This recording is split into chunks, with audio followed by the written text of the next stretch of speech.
Welcome back to the Creatively Curious podcast. I'm your host, Ashley Walter. Today, I'll be talking about how the Creative Visionary Program changed my life. I feel like it changed my life. If you haven't heard of the Creative Visionary Program, it's a program that's put on by Nicolas Wilton, who has a company called Art2Life. And they do this program. They put on a free workshop every March. He does retreats to various places where you get to be creative. They have a membership. So if you haven't heard of Nicolas Wilton, I definitely recommend checking him out. And the free program that they're offering, it starts March 3rd. I believe it goes until the end of that week. So every day he comes live, he talks about his process. Actually, really important things to know. He's a painter, so for painting, and even that workshop, the free workshop, is valuable. But then it leads up to that program. So that Creative Visionary program is a 12-week program, and they go through things. Now, I believe he's changing it a little bit this year.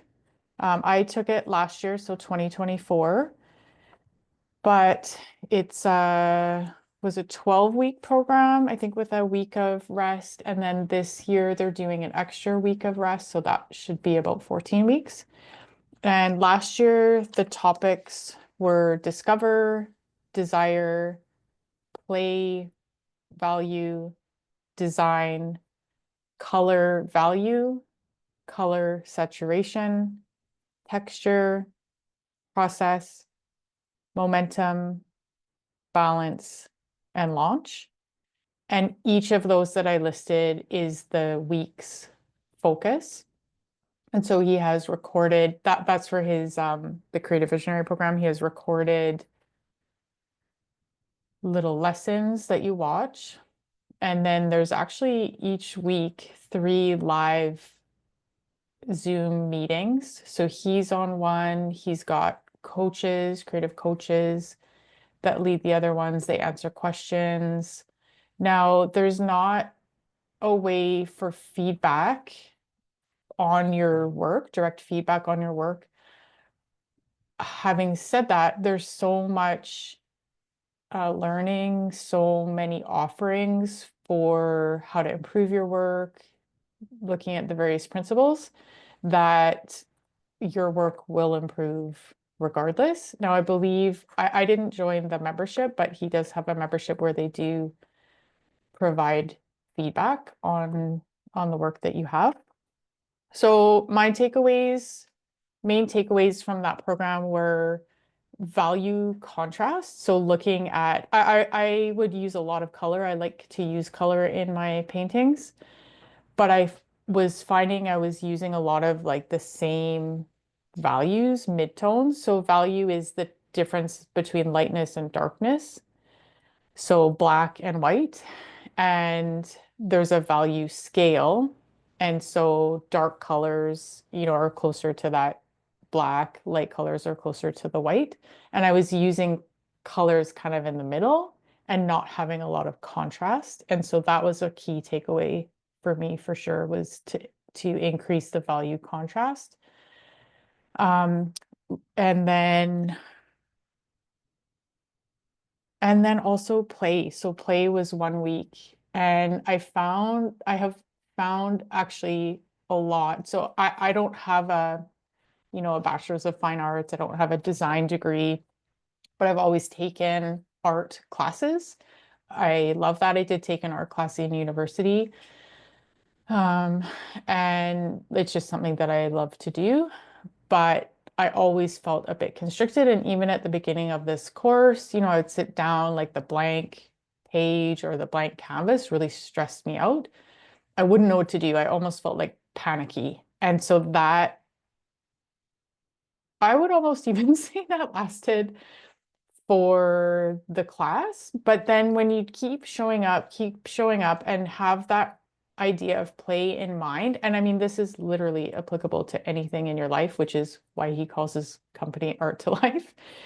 is that if you have that principle of play in mind, like I'm going to just sit down and play and see what happens out of it. And this podcast, I would say, is a bit of a product of that too. Like what happens when you show up to play and to have a good time? And we see kids do that all the time. Like their whole agenda is to play, and they don't, when they have a blank page in front of them, they're not sitting there stressing out about what to do. They just dive right in. So that's been a really big part for me. And I do have to keep reminding myself of that. Like what can we figure out today? And even if you're making mistakes, quote unquote mistakes, they're not really mistakes because you're learning from everything that you do.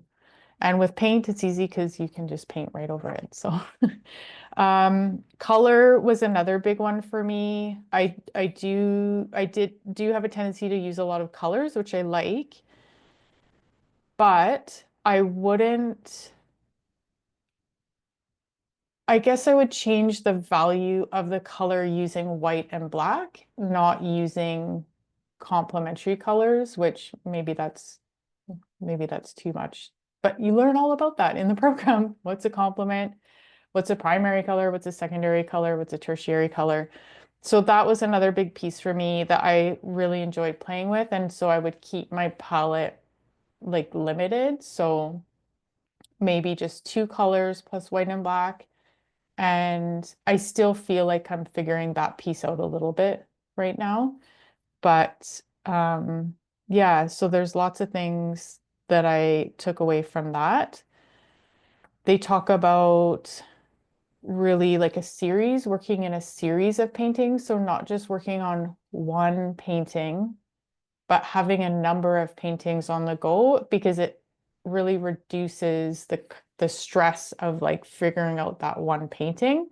So you work a little bit on each one, leave it for the day, come back, and that's been really helpful for me too. So typically I would work on no, I worked on two, I believe, at a time, maybe a couple extra. And then another nice, interesting thing that I took away from that program was the throwaway board.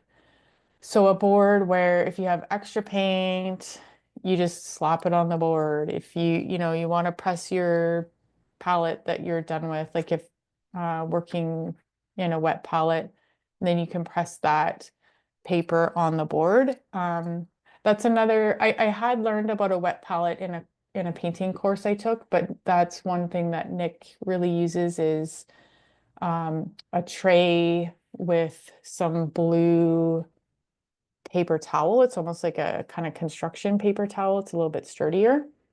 And some tracing paper on top and making your own wet palette that way. That's been kind of a neat way of painting too, because typically I was using, I can't remember what it's called, but it's almost like a wax paper.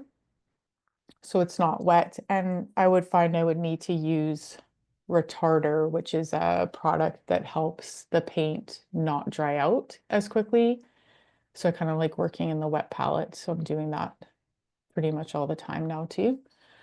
But back to the throwaway board.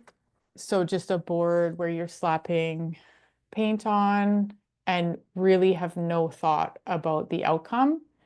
And if you're listening to this, you won't be able to see, but I'm holding up one of the throwaway boards that I've been just continually adding to, and not too bad. I kind of like how it looks, but literally no thought. And I mean, that's another takeaway is kind of that play piece. What can happen when we're not thinking too much about things or trying to make an outcome happen? Like great things can happen from that. So, what else did I want to say? Um, if you haven't checked out Nicolas Wilton, definitely check him out on Instagram. He's always posting. He's really honestly one of the most inspirational people I think I've encountered. I was told about him actually from a fellow artist that I met here at one of the art walks that I was in, and he's just so compelling and so interesting. And I was always quoting, writing down things he would say. When you are more balanced and filled, you can make better art. And I think we've heard that, a lot, but when our cup is full or overflowing, then we can create from that overflow. We can live from that overflow, and everything is better from that place. Let's see. And then I did want to show a few examples of things that I made. But basically, I mean, there's obviously techniques and specifics that they teach in the program, which are really good. But also it's more about the process of showing up consistently. And again, you hear that everywhere with exercise, just be consistent. If it's 15 minutes, 20 minutes, 30 minutes every day, you'll build strength. You'll have a healthy heart. Same thing with art, same thing with mindfulness. It doesn't have to be a lot. It just needs to be consistent. And that's one thing that I haven't been good at with my art, is being consistent. So he says frequency over duration too. So, if you don't have 3 hours, and I definitely, maybe I have 3 hours here and there, but it's not a daily thing that I would have 3 hours to do my art. Sometimes it's half an hour, sometimes it's an hour, but I make time for it now to do it. And one of the neat things is these sketchbooks that he recommended keeping. So it's kind of like a sketchbook slash writing notes in. So I work on one side, take notes on the other side. Sometimes I do a full spread in the book. And so that oftentimes is my creative practice. So if I don't have a lot of time, I have another smaller sketchbook that I've been working in. And then like gearing up to do some of the art walks here where I live, then I'll need to work in more time to my schedule and work on bigger pieces. But like initially, I feel like my art was really controlled, and um I was really concerned about what I was making, and so I was really just like controlled is kind of the best word for that. And using straight lines and like making, which is fine, like nothing wrong with that. And then I kind of got into, so this is I'm just showing some examples. If you're watching it, I think you can watch it on Spotify that way. But and then my art got kind of messy, and again I was just playing around. I'm using some like oil pastels, I'm gluing in little pictures. And the whole point is to not judge, like, because I think that's a piece that comes up for me too, is that inner critic. So really being judgmental of what I'm doing and not being just curious and happy that I'm showing up. So I've had to remind myself lots too. And again, you're learning. So I started painting. Another thing of Nick's is to paint really thick, lots and lots of paint, and then you can scrape into it, which I'm loving. I love scraping into it. I maybe am doing a little bit too much scraping into because I love it so much, but it's just another way of exploring, right? And what I guess the other thing, the other big takeaway was differences. So when you're putting down a mark, put down whatever you're playing. Can the next mark be different? And how can it be different? Like a different style of mark with a different brush, a different value. How can it be different? And when there's lots of differences, then that makes the art more interesting. So another kind of messy, but it felt good to be messy in the sketchbook. And I feel like anything can kind of happen in the sketchbook. And then here too, playing around, scraping into it, and then painting over top of what I had painted, and kind of little windows into what was underneath the paint. Um,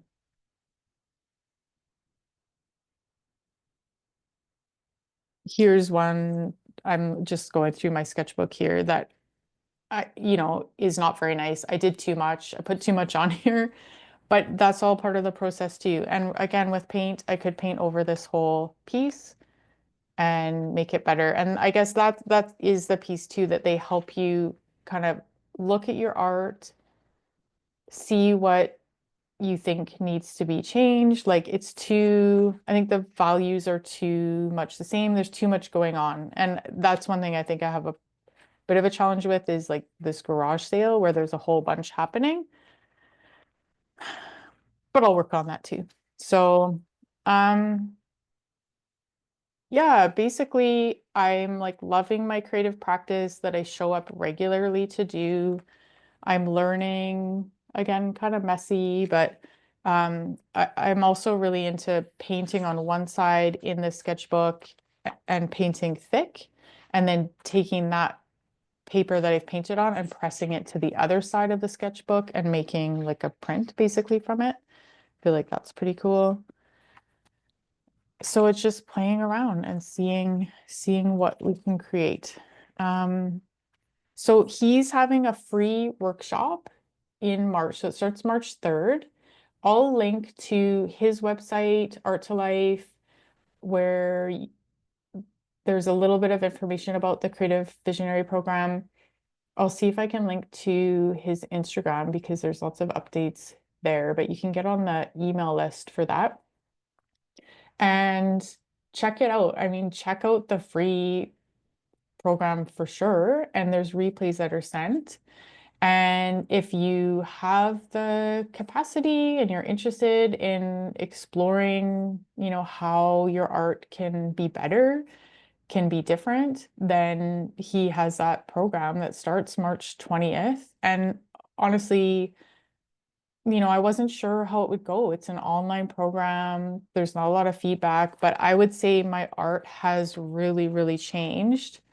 And the fact that I just love coming in here, I'm not stressed out about it. I'm curious about what will kind of come out that day. Like, I love that. That to me has been worth it, instead of kind of just being stressed out and then not showing up because I have the inner critic. I'm, you know, being critical of what I'm doing instead of just enjoying the process. And again, where is this leading me? Ashley, what's the purpose of doing all this? Are you getting paid? Like, because that's another thing. Are you making money? I have made some money off things that I've sold for sure. But you know what? I said to my husband, it's like this balm, this like healing balm that I need. I need to be creative. And it's not just, you don't have to just be a painter or someone who draws. I mean, there's anything and everything that we do is creative. It could be creative if we think of it that way. And that play piece is a really big part of that. If you're a chef, a baker, a dancer, a business owner, a teacher, like anything that we do can be creative. So it doesn't have to just be painting. Obviously, this is more of like a visual art program specifically for painting. But if creativity, and I would argue that that is what will heal all of us, is to just embrace that creativity in us and to do it regularly, to do it every day. And it doesn't have to end up, I don't think, to be a profession for you. It can just be something that you love to do and that feels good, right? And why? Let's do more of that. That's that life coaching piece. Do more of what feels good and less of what feels bad. We'll show up differently and the world will be different if we all do that. It's possible. I believe it's possible. So I'll link to his information, to the information of Art2Life, CVP, Nicolas Wilton. And if you have any questions, if you want to reach out to me about my experience, I'd be happy to talk to you about it. Yeah, and if you want to sign up, great. Awesome. I'm going to be there as an alumni. Super excited to start it again. And yeah, everyone have a beautiful creative day.